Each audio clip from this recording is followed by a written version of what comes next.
Değil. Ürek. Ürek.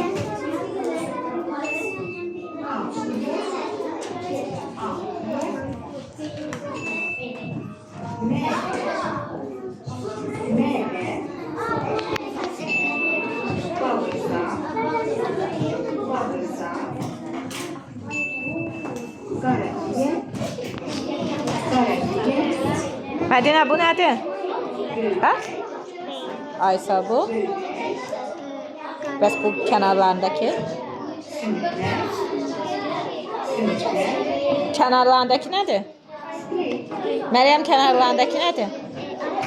Ağciyər. Ürəyin kənarlarında nə olur? Ağciyər.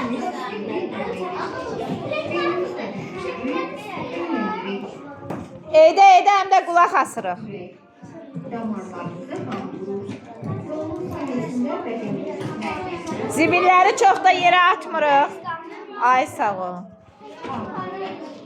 bizi nefes almamızı öğretir. Adamın tərsini edib siz.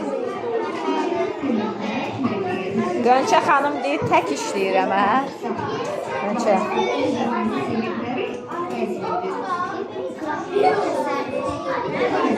Görək kim doğru şəkildə.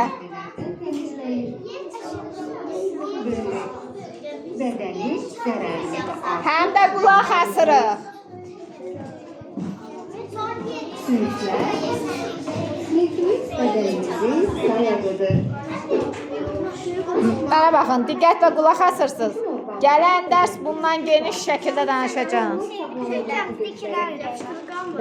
Böyüyünü elə də, balacasını yox.